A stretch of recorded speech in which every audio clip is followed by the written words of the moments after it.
اپنی کبریائی اور اپنی قدرت اور اپنی صفات کو تفصیل سے بیان کیا۔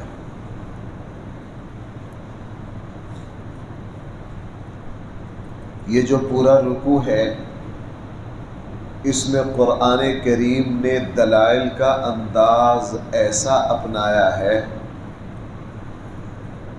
کہ ہر کسی کو یہ دلائل بڑی آسانی سے سمجھ آ سکتے ہیں، چونکہ یہ فطری دلائل ہے۔ فرمایا ان اللہ فالق الحب والنوى، پکی بات ہے وہ اللہ ہی کی ذات ہے، فالق الحب والنوى، جو دانے اور گٹھلی کو پھاڑتی ہے۔ بظاہر دانے کو توڑ کر دیکھا جائے، گٹھلی کو توڑ کر دیکھا جائے، اس کے اندر نہ پانی ہے، نہ سبزہ ہے، نہ پھل ہے، کچھ بھی نہیں۔ دانے اور گٹھلی کو زمین کے اندر بظاہر زمین میں پھینک کر بیکار کر دیا جاتا ہے۔ اگر کوئی شہری بندہ جس کو پتہ نہ ہو کہ فصل اگائی کس طرح جاتی ہے، وہ ذمہ داروں کو بیج پھینکتا دیکھ لے، وہ کہے گا یہ تو ضائع کر رہے ہیں۔ لیکن اللہ کا نظام ہے کہ اس مٹی میں پتہ نہیں کون کون سے کمالات اللہ نے چھپائے ہیں۔ وہ ایک عرصہ تک اس بیج کی پرورش کرتی ہے، اس میں زمین بھی اپنا حصہ ڈالتی ہے، پانی بھی اپنا حصہ ڈالتا ہے، ہوا آکسیجن بھی اپنا حصہ ڈالتی ہے، چاند اور سورج بھی اپنی اپنی ڈیوٹیاں اور ذمہ داریاں دیتے۔ پھر اس چھوٹے سے بیج کے اندر دو سوراخ ہوتے ہیں، ایک اوپر ایک نیچے۔ اوپر سے کمزور سی کونپلیں نکلتی ہیں، بظاہر ان کا زمین کو پھاڑنا سمجھ میں نہیں آتا، وہ اتنی نرم و نازک ہوتی ہیں کہ زمین کو نہیں پھاڑ سکتی، لیکن ہم نے دیکھا کہ وہ زمین کو پھاڑتی ہیں۔ چلو اوپر والی نے تو پھاڑی نہیں کسی طرح کونپل نے، اس کی جو جڑیں نکلی ہیں وہ نیچے کو گئی ہیں، نیچے زیادہ طاقت ہے۔ بیج میں سوراخ ہو کر کونپلیں اوپر آ گئی ہیں اور بیج کی جڑیں نیچے چلی گئی ہیں۔ زمین سخت ہے، طاقتور ہے، وہ باریک سے بیج کی جو جڑیں ہیں وہ اب نیچے جا رہی۔ ظاہر ہے اللہ کی قدرت کے علاوہ یہ اور کیا ہے۔ اچھا کبھی ایسا نہیں ہوتا کہ ان سوراخوں میں الٹ ہو جائے، جڑیں اوپر کو آ جائیں، کونپلیں نیچے کو چلی جائیں؟ کبھی ایسا نہیں ہوگا، کبھی ایسا نہیں ہوگا۔ اس لیے یہ جو بیج ہے، قرآن کریم فرما رہا ہے ان اللہ، یقیناً اللہ ہے، فالق الحب، جو دانے کو پھاڑتے، والنوى، اور گوٹھلی کو چیر دیتے ہیں، یخرج الحی من المیت، پھر نکال دیتے ہیں زندہ کو مردے سے، ومخرج المیت من الحی، اور نکالتے ہیں مردہ کو زندہ سے۔ مرغی جاندار ہے، انڈا نکلا ہے بے جان ہے، اسی انڈے سے پھر بچہ نکل آتا وہ بھی جاندار ہے۔ جاندار سے بے جان کو نکالا، بے جان سے پھر جاندار کو نکالا۔ اور مرغی پرندہ اتنا بڑا ڈاکٹر ہے، یہ انڈوں پر بیٹھتی ہیں، ان کو پتہ ہوتا ہے کہ میرے نیچے 4 انڈے ہیں، اگر ان انڈوں سے اتنی دیر کے لیے اٹھا گیا تو ان کی جو ہیٹ ہے وہ ختم ہو جائے گی، اس لیے پوری ڈیوٹی دیتے ہیں۔ چند دن پہلے میں ایک دوست سے پوچھ رہا تھا، پرندے انڈے دیتے ہیں، 21 دن میں بچے نکلتے ہیں، 22واں دن شروع ہوا ہے، پرندہ انڈوں سے اٹھ گیا کہ بچے نہیں نکلے۔ ایک رات اوپر گزری ہے، اس کو کیسے پتہ چلا؟ میں نے پوچھا، انہوں نے کہا جی انڈے خراب ہو گئے۔ کیا ہو گئے بھئی؟ ہمیں تو پتہ نہیں چلا، لیکن پرندے میں خود اتنا بڑا ڈاکٹر موجود ہے، اگر پرندوں کے نیچے 4 انڈے رکھے جائیں، ایک انڈا خراب ہو جائے تو پرندے کو بتانا نہیں پڑتا، وہ اس انڈے کو اسی وقت بیچ میں سے نکال دیتا ہے، اس کے اندر کی لیبارٹری فوراً بتا دیتی ہے کہ 3 انڈے ٹھیک ہے، ایک انڈا خراب ہو گیا، اس سے اب بچہ نہیں نکلے گا۔ فرمایا کہ ہم مردے سے زندہ کو اور زندہ سے مردے کو نکالتے ہیں۔ اسی طرح اللہ جل جلالہ والد جاہل ہوتا ہے اور اس کے یہاں ایسا بیٹا پیدا ہو جاتا ہے جو بہت قابل عالم ہوتا ہے، علم والا ہوتا ہے۔ باپ عالم ہوتا ہے اور اس کے یہاں بیٹا جاہل پیدا ہو جاتا ہے۔ خدا کی شان ہے یہ۔ باپ ابو جہل ہے، اس امت کا فرعون ہے، بدترین اسلام کا دشمن ہے، اور بیٹے حضرت اکرمہ رضی اللہ عنہ، مکہ کے بڑے بڑے سردار، مردہ ہے، بنجر ہے، کافر ہے، بے دین ہے۔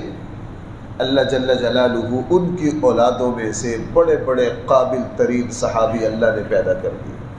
تو فرمایا یخرج الحی، ہم مردے کو زندہ سے، زندے کو مردے سے پیدا کرتے ہیں۔ 2-4 دن پہلے میں ایک چیز میری نظر سے گزری، ہندوستان میں حکمران پارٹی جو ہے بی جے پی،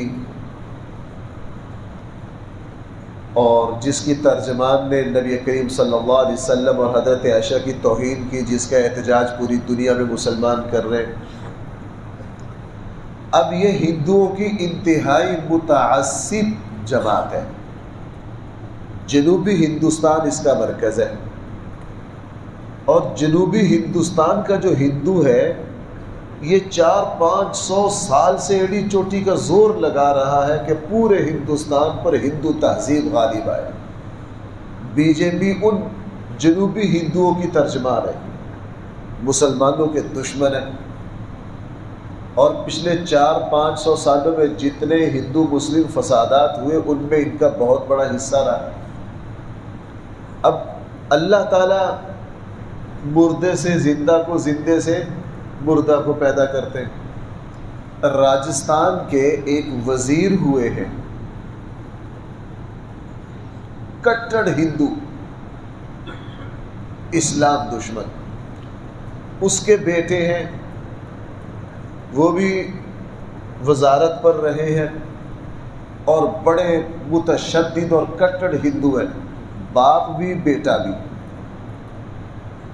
آگے پوتی پیدا ہوتی ہے، وہ بھی ہندو ہے، وہ ڈاکٹر بننے باہر کسی ملک میں چلی جائے، اور وہاں ایک مسلمان لڑکے کے ساتھ شناسائی ہو گئی، اس کے ساتھ رہنے سے اللہ جل جلالہ، اب باپ بھی مردہ ہے اور دادا بھی کیا ہے، مردہ ہے۔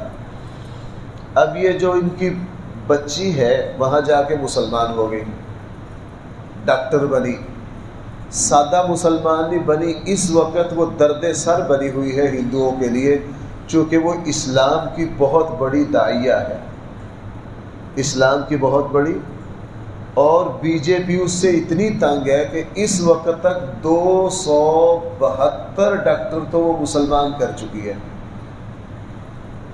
جو صرف ڈاکٹر اس کے ہاتھ پر، اس لڑکی کے ہاتھ پر مسلمان ہوئے، وہ کتنے ہیں؟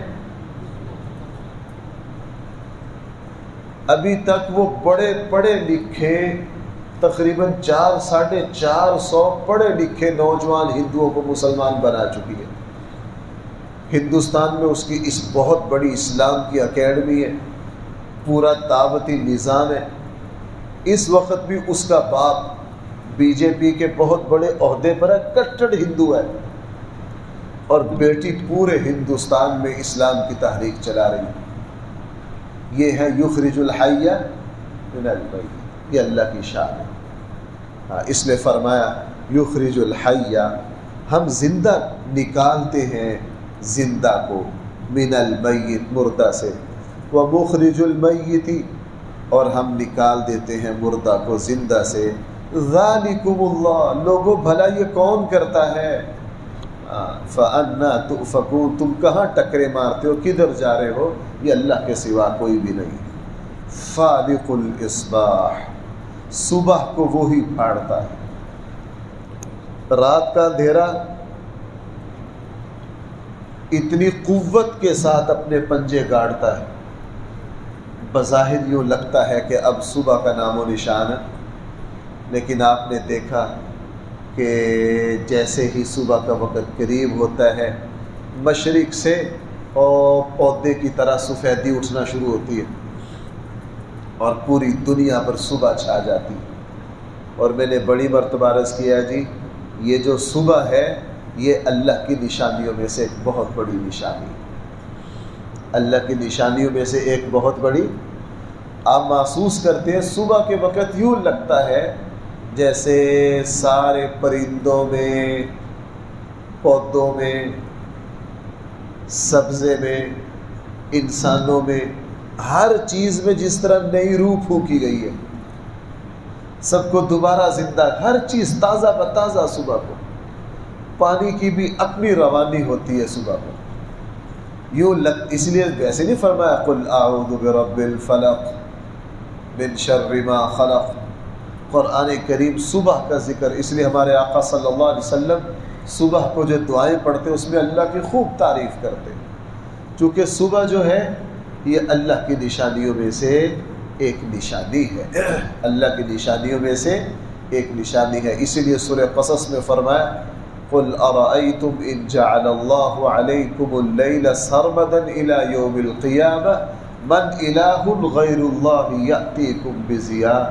اے لوگو، یہ جو اندھیری رات ہے اگر اللہ تعالیٰ اس کو روک دے تو اللہ کے علاوہ کون ہے جو چمکتے دن کو لائے گا؟ اللہ کے علاوہ کون ہے جو چمکتے دن کو لائے گا؟ ساری دنیا مل کر صبح کو نہیں لا سکتی، اس نے فرمایا فالق الاصباح، رات کو پھاڑ کر اس سے صبح کو نکالنے والا اللہ ہی ہے۔ وجعل اللیل سکنا، اور اللہ تعالیٰ نے رات کو سکون کے لیے بنایا، آرام کے لیے بنایا۔ رات آتے ہی آرام اور سکون کی چادر پوری زمین پر بچھا دی جاتی ہے۔ وہ تو انسان بد فطرت ہے نا، یہ کہتا ہے میں نے رات کو جاگنا ہے دن کو سونا ہے، رات کو جاگنا ہے دن کو سونا ہے۔ اس لیے آج کا نوجوان وہ کہے گا جی ہم رات کو جاگیں گے، اور میں تو سچ بتاؤں رات کو 11-12 بجے گھر سے نکلتے ہوئے شرم آتی، چونکہ ہماری نوجوان آوارہ نسل ساری رات کو باہر ہے۔ یہ بد فطرت انسان ہے، وگرنہ پوری کائنات فطرت کے مطابق ہے۔ جیسے ہی رات ہوگی پرندوں کو یہ نہیں کہنا پڑتا، اندھیرا ہوتے ہی پرندے آرام سے اپنے گھونسلوں میں آ جاتے ہیں، ان کو پتہ ہمارے رب نے رات آرام کے لیے بنائی۔ رات آتے ہی درختوں پر بھی خاص قسم کا سکون، پانی پر بھی، پرندوں پر بھی، سارے جاندار آرام کے لیے رک جائیں گے۔ یہ انسان ہے بد فطرت جو رات کو جاگے گا اور دن کو سوئے گا، اسی لیے صحتوں پر برا اثر ہے۔ عمر کتنی ہے؟ 25 سال، چہرے سے اندازہ ہوتا ہے جیسے ابھی 50 سال کے ہو رہے ہیں۔ میں نے کچھ دن پہلے 2 بھائیوں کو دیکھا، ایک کی عمر 18 سال اور ایک کی عمر 21 سال، دونوں کے سر کے آدھے بال سفید۔ والد سے میں نے پوچھا یہ کیا؟ کہنے لگا جی آج تک روٹی کو منہ نہیں لگایا، برگر پیزے والی مخلوق ہے۔ کون سی مخلوق ہے؟ برگر پیزے والی مخلوق ہے، تو صحت کہاں سے آنی ہے؟ پھر 20 سال میں یہ کچھ ہونا ہے۔ اس لیے عمروں گھٹتی عمریں بہت نیچے آ گئی، کیوں؟ ہم فطرت سے دور جا رہے ہیں۔ بہرحال فرمایا وجعل اللیل سکنا، وہ اللہ ہے جس نے رات کو سکون کے لیے بنایا۔ والشمس والقمر حسبانا، اور اس نے سورج اور چاند کو حساب و کتاب کے لیے بنایا۔ دن رات کا آنا جانا ہم حساب میں رہتے ہیں. آج اگر کسی کو پوچھو بھائی کیا دن ہے، ہر کسی کو پتہ ہے آج اتوار ہے. کیا تاریخ ہے پتہ ہے؟ مجھے ایک مرتبہ ایک صاحب نے بتایا تھا، وہ بیچارے کسی غلط فہمی کی بنیاد پر ان کو گرفتار کر لیا گیا. کہنے لگا جی ہم 3 مہینے ایسی جگہ رہے جہاں ہمیں سورج کا نہیں پتہ چلا. کہنے لگا وہاں اندازہ ہوا نہ دن کا پتہ چلتا ہے، نہ رات کا، نہ تاریخ کا، نہ دن کا، تو انسان کو کتنی کوفت ہوتی ہے. اس نے کہا جب وہاں سے نکلے ایسے نفسیاتی مریض ہو گئے، کم سے کم 1 سال تک اس کا اثر رہا، دماغ کام نہیں کرتا تھا. پھر سمجھ میں آیا کہ رات، دن، تاریخ یہ اللہ تعالیٰ کی کتنی بڑی نعمت ہے، یہ اللہ تعالیٰ کی کتنی بڑی نعمت ہے.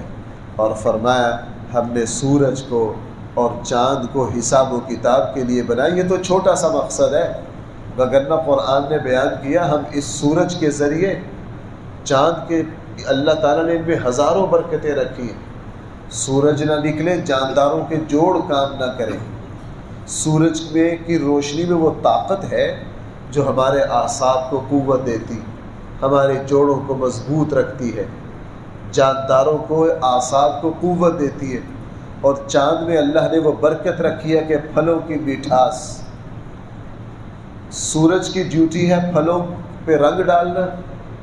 یہ جتنے پھلوں کے خوبصورت سے خوبصورت کلر نکلتے ہیں یہ سارا سورج کا کرشمہ ہے. یہ کس کا کرشمہ ہے؟ سورج کا کرشمہ ہے. اور سارے پھلوں میں جو مٹھاس پیدا ہوتی ہے اللہ نے اس کو جوڑا ہے چاند سے. میں تو چند دن پہلے ایک بڑے ماہر کی ایک بات سننا تھا. اس نے کہا اگر چاند نہ نکلے تو شہد میں مٹھاس پیدا نہ ہو، شہد میں مٹھاس پیدا نہ ہو. پتہ نہیں کیا کیا اللہ کا نظام. وہ جیسے ایک اللہ والے کے بارے میں آتا ہے نا کہ ان کے ہاتھ سے چنے کا ایک دانہ گھوڑے پر جا رہے تھے، چنے کھا رہے تھے، ایک دانہ گر گیا. بریک لگائی، قافلہ تھا، روکا. انہوں نے کہا جی کیا ہوا؟ کہا میرا ایک چنے کا دانہ گر گیا.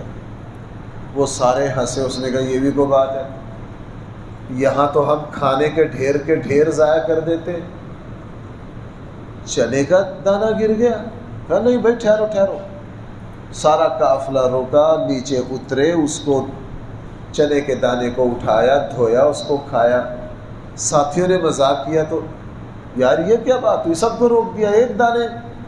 انہوں نے کہا نلیاقت تمہیں کیا پتہ، قدرت کے پورے نظام نے اپنی خدمات انجام دی ہیں تب جا کے یہ چنے کا دانہ بنا ہے. میں اس چنے کے دانے کی قدرت کی وجہ سے نیچے نہیں اترا، میں تو اپنے اللہ کی قدرت کے احترام میں. اسی لیے ہمارے آقا صلی اللہ علیہ وسلم، حضرت عائشہ فرماتی ہیں جس برتن میں اللہ کے نبی نے کھایا ہوتا دوسروں نے کھایا ہوتا، میں برتن دیکھ کے پہچان لیتی کہ اللہ کے نبی نے کس برتن میں کھایا. چونکہ اللہ کے نبی برتن میں کھانے کا ایک ذرہ بھی باقی نہیں رکھتے. اتنی قدر شناسی اللہ کی نعمتوں کی، اللہ کی نعمتوں کی اتنی قدر شناسی. اس نے فرمایا سورج کو اور چاند کو حساب و کتاب کے لیے بنایا. ذالک تقدیر العزیز العلیم. یہ سارے کے سارے اندازے اس اللہ کی طرف سے ہیں، العزیز جو سب پر غالب ہے، العلیم جس کا علم بھی کامل ہے. وَهُوَ الَّذِي جَعَلَ لَكُمُ النُّجُومَ. وہ اللہ ہی ہے جس نے تمہارے لیے ستارے بنائے، لِتَهْتَدُوا بِهَا تاکہ تم راستہ تلاش کرو ان ستاروں کے ذریعے، فی ظلمات البر والبحر خشکی کے اندھیروں میں اور سمندر کے اندھیروں میں. اللہ جل جلالہ نے ستارے بنائے. پرانے زمانے میں تو راستے انہی سے دیکھے جاتے تھے، رات کے وقت کا اندازہ بھی انہی سے لگایا جاتا تھا. اب انسانوں نے جدید آلات بنا لیے لیکن بنائے ستاروں ہی کی مدد سے. بھائی بنائے کس سے؟ ستاروں ہی کی مدد سے. اب یہ کتنی بڑی نعمت ہے، چونکہ ہم شہر کے لوگ ہیں ہمیں اندازہ نہیں. جن لوگوں نے سمندروں پر سفر کیا پرانے دور کے، ان سے پوچھئے ستارے اللہ کی کتنی بڑی نعمت ہے. چونکہ سمندر پر ایسا تو نہیں ہو سکتا کہ یہاں رک کر کسی سے راستہ پوچھ لیں. سمندر تو اللہ کی شان و شوقت اور اللہ کے غضب کا عجیب مظہر ہے۔ یہ تو جنہوں نے سمندر کے سینے پر سفر کیا ہے نا، ان سے پوچھیے نا کہ سمندر اللہ کی کتنی بڑی طاقت ہے۔ اور نبی کریم صلی اللہ علیہ وسلم کے زمانے میں عربوں کے بڑے بڑے صحرا، عرب کے صحرا، آپ کبھی بدر جائیں تو راستے میں اتنے لمبے چوڑے صحرا کہ اگر کوئی راستہ بتانے والے نہ ہو تو پیدل زمانے میں لوگ مر جاتے تھے، اور لوگوں کی ہڈیاں ملا کرتی تھی اس زمانے میں۔ لیکن اللہ جل جلالہ، قافلوں ایسا ہوتا چلتے چلتے راستہ بھول جاتے تو رات کا انتظار کرتے، اور جیسے ہی ستارے نکلتے راستے سمجھ آ جاتے، پھر سفر شروع کر دیتے۔ یہ تو گوگل آ گیا جی، فلاں آ گیا، یہ تو آج آیا نا۔ اللہ جل جلالہ نے تو اپنا فطری گوگل صدیوں سے چلا رکھا ہے، صدیوں سے چلا رکھا ہے۔ اس لیے فرمایا ہم نے ستارے اس لیے بنائے تاکہ تم راستے، اور یہ جو ستارے ہیں قرآن نے ایک سورہ ملک میں فرمایا کہ ہم نے ستاروں کے ذریعے تمہارے آسمان کو زینت دے دی ہے۔ ویسے تو 7 آسمان ہیں، علماء نے فرمایا، قرآن نے بھی یہ بات فرمائی ہے کہ ستارے صرف پہلے آسمان پہ ہیں، باقی آسمانوں پر ستارے نہیں ہیں۔ یہ جو آسمان ہمیں نظر آتا ہے اس کی خصوصیت ہے، اللہ نے اس کو زینت دی ہے کہ اس میں ستارے رکھے۔ فرمایا وَهُوَ الَّذِي، وہ اللہ ہی کی ذات ہے، جَعَلَ لَكُمُ النُّجُومَ، جس نے تمہارے لیے ستارے پیدا کیے، لِتَهْتَدُوا بِهَا فِي ظُلُمَاتِ الْبَرِّ وَالْبَحْرِ، تاکہ تم راستے تلاش کر سکو خشکی کے اندھیروں میں اور سمندر کی تہوں میں۔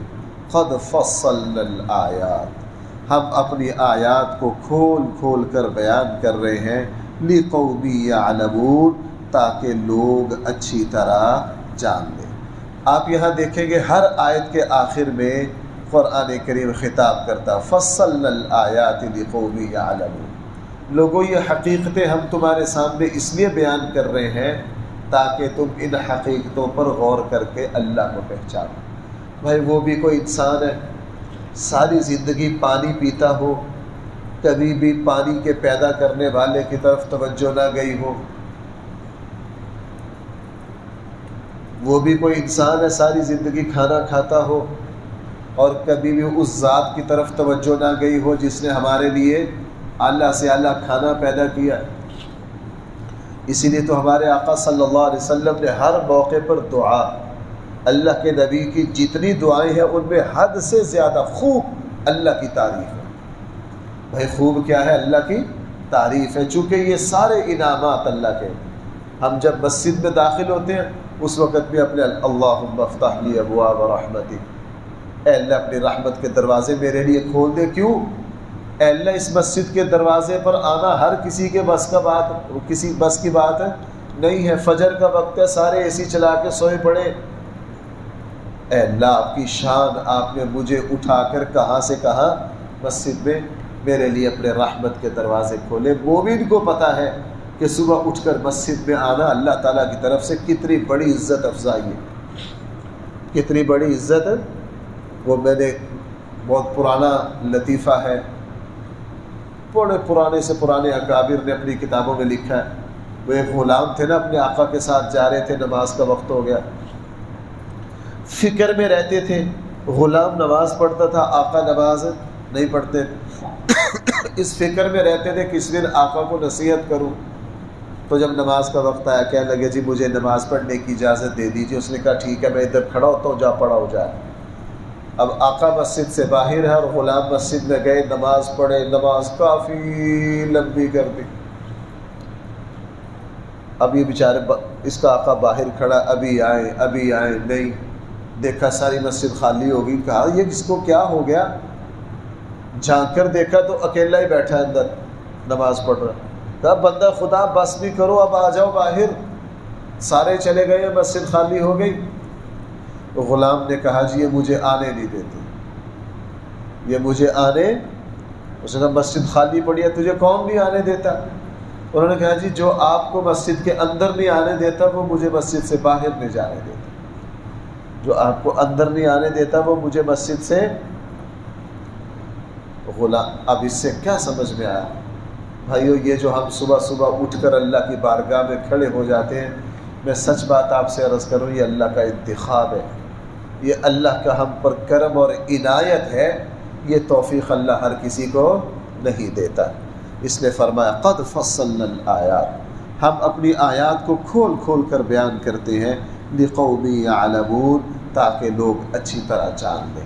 یہ سلسلہ کلام چل رہا ہے، انشاءاللہ یہاں سے کل آگے چلے۔ اللہ تعالی ہم سب کو صحیح سمجھ عطا فرمائے۔